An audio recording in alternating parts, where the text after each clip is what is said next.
Are you ready I'm prepared. for the darkness, Always. the mystery, The mayhem? the mayhem? Roll the music.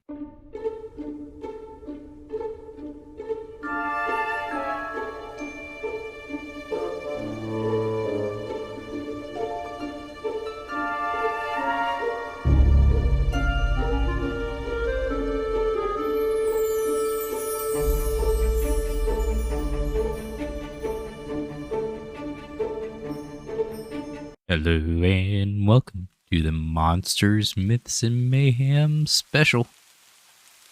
We have our co-host, Chaotically. which our creature today is the leading actor in the cosmic horror genre in literature. For sure. That is Cthulhu. Cthulhu? That's probably actually closer to how it's probably supposed to be pronounced. I am probably very wrong, but I usually pronounce it Cthulhu. There is several ways to pronounce it. Even the author and the creator of Cthulhu said that H.P. Lovecraft? Mm-hmm, yes.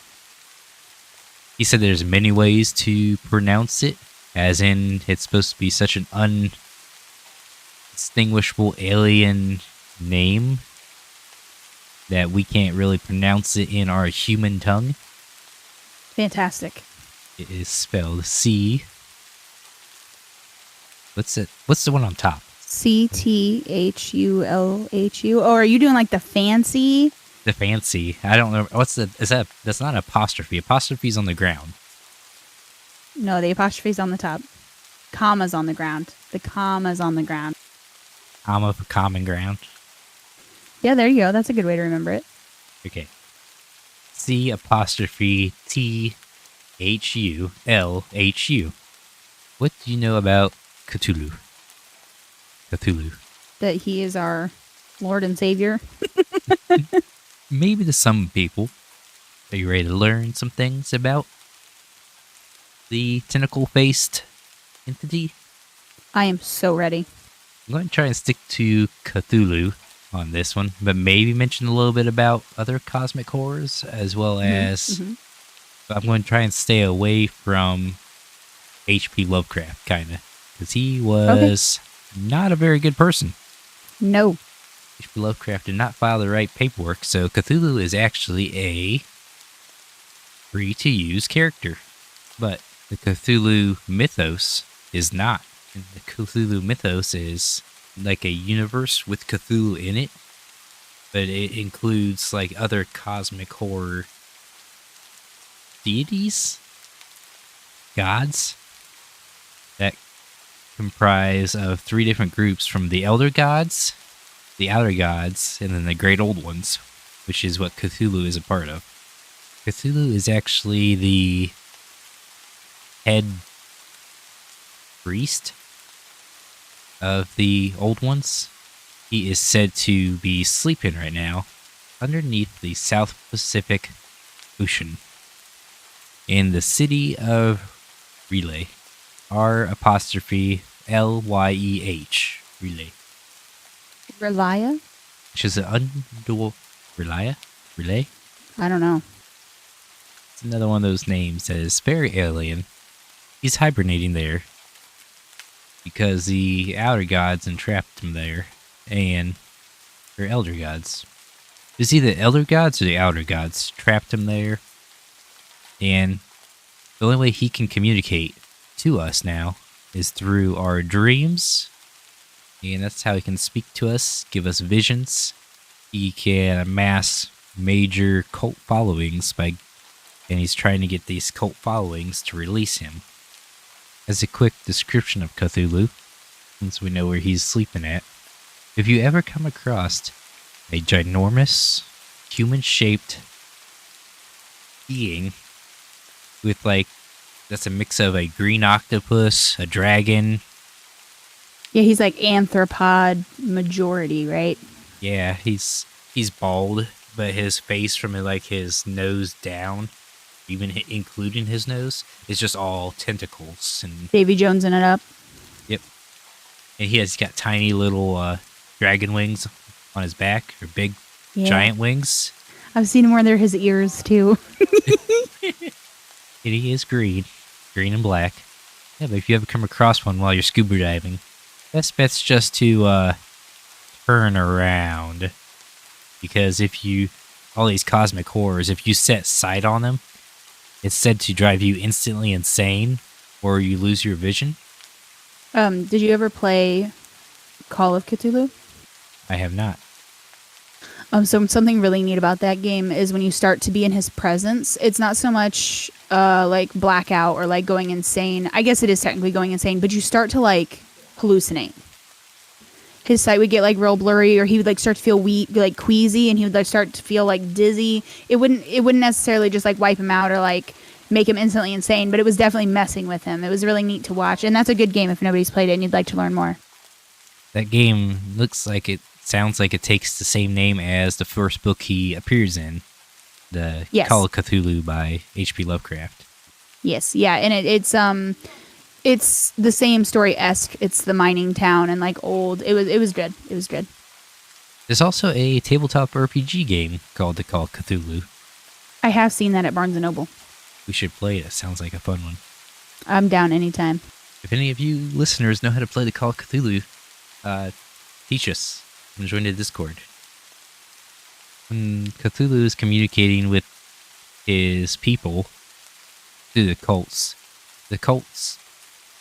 start to slightly go insane with human sacrifices, and they gain a new chant. The chant kind of translates to, "In his house at Rayleigh, dead Cthulhu waits dreaming." Sometimes it's shortened to Cthulhu waits dreaming or Cthulhu dreams. And they just keep chanting that over and over again. Cthulhu can also give people sources or sourceless constant subconscious anxiety, which could be what's happening to most of the world now. Everybody seems to have anxiety. It is toxic out here. In the Cthulhu's mythos, none of the gods are really set in stone for where they belong, because the mythos as a whole doesn't belong to one author. It's like a collection of several authors. So some of them have used creatures or add new creatures to the mythos. The first one to kind of expand the Cthulhu mythos and coin the term Cthulhu mythos is August Derleth. He was a literary protege. August Derleth was a literary protege and a founder of the publishing house that first printed Lovecraft's works. He wrote several stories in the Cthulhu mythos that dealt with Cthulhu, both before and after Lovecraft died. He wrote, one of his books is The Return of Hastur, which was written in 1937, where he posed that the gods were two warring entities, two opposed cosmic entities that were kind of against each other. Okay, so we got the ancient gods, the old ones, the cosmic gods. They could be either good and evil. They all kind of have an element associated with them. The three elements associated with the Cthulhu mythos, it's kind of odd, because, okay, what do you say opposes water? Fire.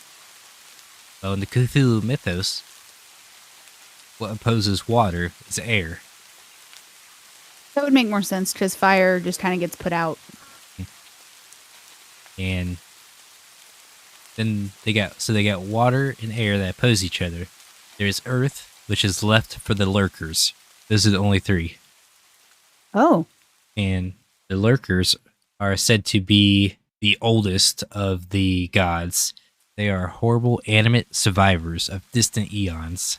So they fought their battles. They're just kind of watching the newer generation fight it out between like Hastur, which is air, and Cthulhu, which is water, because they're said to be opposed to each other. That's kind of how Delirth put it in his books. I believe, like I said earlier, the Cthulhu mythos is kind of vast, so it's not, you can't just put this and that. It varies widely. And Astur is also Cthulhu's half brother. There's always like brothers and stuff in the god world. Like these poor people. If you can think, Cthulhu has a weird family. He does have a family, though. Yeah. It's like all the gods always do. Always. It's like always some kind of ass backwards, possibly incestual issue thing going on. So these names are going to get a little weird, especially since I'm bad at English and speaking. Cthulhu, he descends from Yog-Sothoth, possibly having been born on Vul in the 23rd Nebula. He mated with Ida Ya on the planet Zoth. His offsprings are Gahantatoa, Yogotha, Zoth Amog, and Scythilla. He is also said to maybe have mated with Neathalope, which produced one of his offspring, Eulothia, if that made any sense. I was following. Like it may not make sense, but we're here. And they're kind of like on rankings. So like Cthulhu's the lowest on the lowest ranking ones, being the elder gods. His parents would have been outer gods, and his grandparents would have been an ancient one. That's kind of all the info I really have. You like to move on to media? Like you said, it's kind of like we don't want to touch on Lovecraft. He wasn't great. So a lot of the story basis would be around the author. So I think for what we have, I think that's pretty good coverage of Cthulhu himself.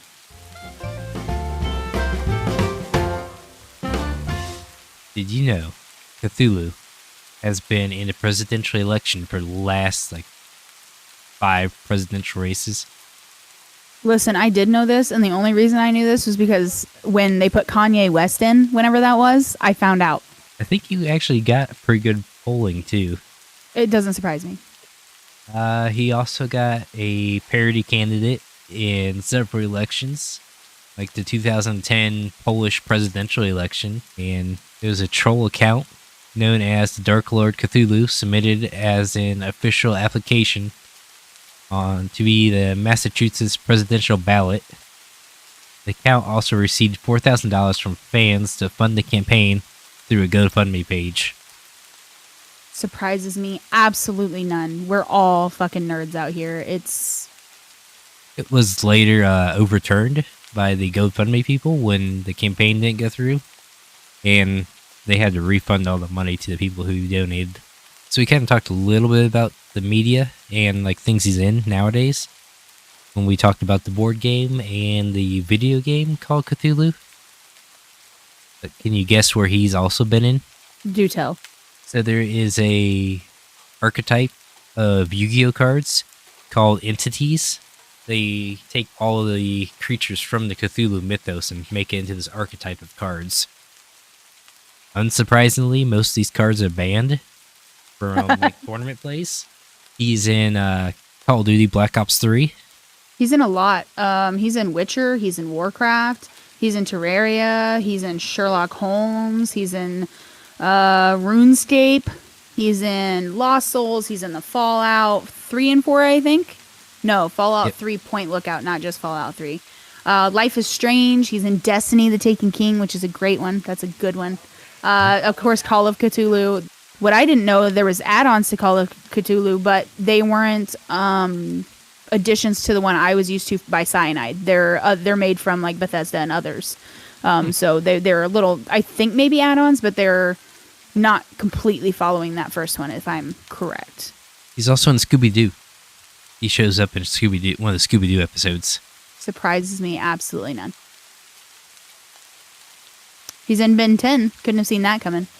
Oh, yeah, he's the main antagonist, is modeled after him. He's also in one of my favorite TV shows, The Chilling Adventures of Sabrina. Very good one. Is that the new is that like the Sabrina the Teenage Witch, just a newer one, or is that the... Have you not watched the new Sabrina? I have not. Oh my God, sir. You would love that. You need to watch it. I started watching the new Charmed. I was like, nah. So I didn't know if the Sabrina would be similar to that or not. Charmed it's okay. Did you ever watch Riverdale? I have not. Okay, so that's about Archie comics, obviously, like Jughead and Betty. Yeah. the same people made Sabrina, and both series are very good. I've given up on Riverdale lately. It's like getting a little too far for me. But they ended Sabrina, so there's no more any Sabrina. But it was a very good series. You'll have to watch it. I think it was very well done. It's nice and gothic. There's actual witchy stuff in it, not just like jokey witch stuff. It's like dark. It's very good. Okay, I'll have to give that a watch. I did watch the newest Godzilla versus King Kong from our last discussion. It looks like Supernatural also mentions the Leviathans, overall mentioning Cthulhu in the midst of that.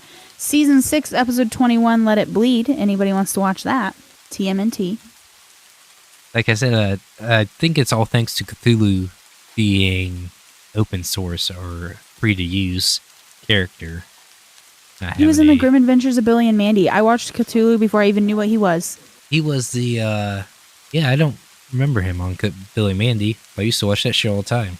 In season 1, episode Big Trouble in Billy's Basement, the season 5 episode Prank Call of Cthulhu feature Yog and Cthulhu respectively. Okay. So there's a whole episode named after him that I didn't know. That's probably one of those slightly hidden jokes in kids' TV shows. Probably. Another really cool thing, and I can't remember where it's at. I want to say... Actually, let me look before I open my mouth. Hang on. Even in all these other media sources, they still usually picture him as causing insanity, tentacle-faced. There's also squishmallows of him and other plushies, stuffies. Okay, so it's not showing me, but I think it was either Massachusetts or Kansas. I can't remember which one, but they had an H.P. Lovecraft drive-through, and it was like old, like 50s style, black and white. Most everything was like, but they were creepy. So like they'd come up to the car and knock on you, and like the one lady had flyers, and she was like, "Do you want to talk about our Lord and Savior Cthulhu?" Like it's very cool. And then there's a showing at the end in black and white. Is it showing of a Cthulhu movie? It's just a Lovecraft movie, so I think it's got a little bit of all of it. But yeah, it's very cool. I thought it was a very neat concept. That would be. It's very niche, especially if you're in the middle of those states. Agreed. Do you know what Cthulhu was based off of? I just remember this. No, I don't think I do. Even his name a little bit. So Cthulhu is based off another tentacle-heavy monster that we have yet to cover, and that is the Kraken. Okay, see, that makes sense. I would have guessed that if I didn't think I was insulting one or the other, but I love both. The Kraken's one of my favorite. So it seemed like Lovecraft had a love of Norse mythology, and they think that he kind of based it off of the Kraken after some nightmare he had about it. Anybody has any trouble identifying Cthulhu now with all these other sources of media that he's in currently? Yeah, go check those out while we discuss some mayhem.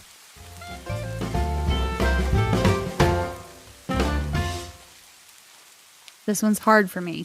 Up until this point, even with Godzilla and Tarrasque, believe that the Tarrasque is the most dangerous creature we've spoken about. However, Cthulhu is perhaps the most doomsday creature to surpass Tarrasque, in my opinion. I would have to probably say it is going to be dependent. I'm on the fence about it. Okay, tell me what you're on the fence about. So Cthulhu, being hibernating and sealed away down in Rayla, he can cause insanity and anxiety and everything, which the world already has a lot of currently. But if it's like, if they all start to get together in cult likes, then it'll start to get bad. But there's only so much the actual people can do. It's if they actually free him is when I'd agree that it'd probably be on the higher destruction scale. But okay, see, I was already considering him being free. Like, I wouldn't see him being a problem unless he was already forming the occultists and becoming free and, like, working on that, I guess. If he and currently is not free, it would probably be less inclined to worry if he was just still trapped wherever it is he's trapped and nobody's seen him, nobody's, like if there's obviously same thing as a Kraken, like until it's released, it's not really a threat. Which is true, yeah, because his insanity would be if he kicks it up and he targets everyone, not just the people that H.P. Lovecraft says he targets, then it'll get a lot more worse. Well, I feel like, so like, let's just say for purposes that he is holed down in the Atlantic Ocean. Okay, let's just say for purposes. Some military goes snooping around. Somebody wants to open tombs, goes snooping around. Somebody releases him. Okay, some shit gets real. Somebody releases him, has malinterest in the universe and just is like, hey, this guy's gonna come up now. This man emerges out of the Atlantic Ocean and just sends out a shockwave of insanity. I know, I'm saying for example reasons, say he's in the Atlantic Ocean or Pacific, either way. Okay, either way, he comes up, he releases out a shockwave of insanity. He's just like, you know what, I've been asleep for a long time, just insanity. It washes over all of us like a disease. We all start getting absolutely insane, start fighting each other, killing each other. I feel like that's almost more dangerous than Taras level stomping around. I think they say if Cthulhu is released, the world will be engulfed in flames and pretty much the world would end. Thought they didn't believe in fire. What is this? What is this logic? It's just fire ain't like one of the elementals involved with the gods. But they're going to use it to destroy us. It's not a god-worthy element, but they're going to use it. Usually when you destroy something, fire's involved somehow. Listen, he could just literally sink the earth. He could sink all the continents. Raise the water level up. Mm-hmm. When he gets up out of his bathtub, it's going to be lit anyways, because that whole entire section is just going to be... That'd be opposite if he gets out of his giant bathtub of the Pacific Ocean. Yeah, it's gonna sink. Like we're gonna have tsunamis and tidal waves and shit because like it sinks back, and then the moon's gonna reciprocate and throw all the rest. He'll get up and the water will go down. Then he'll do a cannonball, and that's when everything will flush. Yeah. Mm-hmm. Or will he just try and fly with his tiny wings? Listen, I would die. I would literally die. But I feel like in a lot of reasons, like you said, if he was released, he could be very, very dangerous. Okay, so what if he is actually on his way to being released now, but instead of using insanity of other people, they're using the cult following of his name, along with the cuteness of his squishmallows. They're luring us in with the cute shit. This is not a jab at squishmallows in any way. I'm just saying they're so alluring that everybody seems to want a Cthulhu squishmallow. We see you, Squishmallow. We see what you're doing. We see who you're working for. Maybe that's his actual image. Maybe he's actually just a round boy with small wings. Could you imagine they release him and like there's this huge earthquake and everybody's like, oh my god, Cthulhu to the surface, and he just gets up and he's like a big bouncy ball and he's like he's just like, I have floated. Risen but floated. I have deadly squish of mallow. Since all these cosmic gods don't really see us as people, so I doubt they see any of our content. Cthulhu, if you're watching, be the first or last, don't put me in the middle. I don't think they get reception down there in Rayla anyways. Cthulhu is bad. That's pretty much what it comes down to. If he gets released, or not quite as bad if he doesn't get released. If he doesn't get released, there's a lot more like insanity, propaganda, and anxiety. If he does get released, there's world chaos. Well then, that's all for today's episode, probably. End of the mayhem. Tell us what you think in the Discord or Twitter. Or if we're announcing these names super wrong, and tell us how. End of the podcast wrap-up. Our patron tiers: Mondi, Thor, Ruby. Hope you all still enjoying the specials. Next episode is 45. 45. It's not 45. What am I? It's 35. 35. I'm 10 ahead of myself. Well, as always, we'll have a guest on next week for a special guest episode. If you would please leave a review, it does help the show out, either on Spotify or seems like Apple gives the most traction for us when people leave reviews there. If anybody's able to, which is weird. You'd think more sites would have review sections. Any announcements, Chaotic? I know that last week we spoke about possible when my 24-hour stream was, but it is officially on the 21st, so it's Friday the 21st at 1 a.m. to the 22nd at 1 a.m. So it's a big 24-hour stream. I think that's really all the announcements I have for right now. Oh, I just thought of one. Another special big thank you all for listening, because we have reached 1,000 plays. Yes. I think as of right now, we're at 1,036. Thank you all very much for listening to us ramble on about monsters, mythology, and now cosmic horrors and giant lizards. Leviathans. Let's go. And whatever special things we come up with the rest of the month. Hit it, Chaotic. Join us again next Monday on Monsters, Myths, and Mayhem, found on Apple Podcasts, iHeartRadio, Spotify, and Anchor.fm. Silver and Chaotic talk about how monsters and myths came to be and how they would be received in modern-day society. Follow, like, and subscribe to support. Also find the podcast on Twitter and Discord with the links below to keep up to date with the newest merch and activity. Besides, who knows what mayhem we will get into next.